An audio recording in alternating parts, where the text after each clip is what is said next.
Hi எல்லாருக்கும் ஒரு மசால் dosa vlog பார்க்கலாமா? மசால் தோசைக்கு ஃபஸ்ட்டு சாம்பார் ரொம்ப ரொம்ப ஈஸி. நம்ம எப்பவும் போல் உருளைக்கிழங்கு கூட பருப்பு தக்காளி போட்டு நல்லா வேக வச்சுட்டு உருளைக்கிழங்கு எடுத்து தனியாக வச்சுட்டு பருப்பையும் தக்காளியும் நல்லா கடைஞ்சிருங்க. கடைஞ்சிட்டு அது கூட நம்ம சாம்பார் பொடி இருக்கு இல்லையா, அதை போட்டு ஒரு சைடு கொதிக்க வச்சுட்டு அதுக்கு தாளிப்பு வந்து கடுகு, இஞ்சி பூண்டு பேஸ்ட், வெங்காயம் நல்லா போட்டு வதக்கிட்டு அதை கொட்டிட்டிங்கன்னா ஒரு 10 நிமிஷம் கொதிச்சதுன்னா கொத்தமல்லி தழைலாம் போட்டு இறக்கிட்டிங்கன்னா சாம்பார் ரெடி ஆகிடும். மசால் தோசைக்கு அந்த ஃபில்லிங்க்காக வந்து உருளைக்கிழங்கும் பட்டாணியும் நான் இன்றைக்கி எடுத்திருக்கேன். பட்டாணி இல்லைன்னா நீங்கள் ஸ்கிப் பண்ணிக்கலாம்.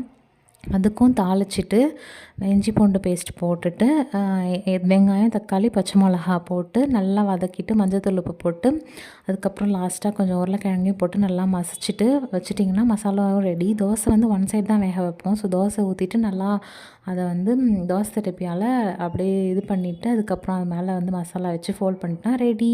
Bye bye.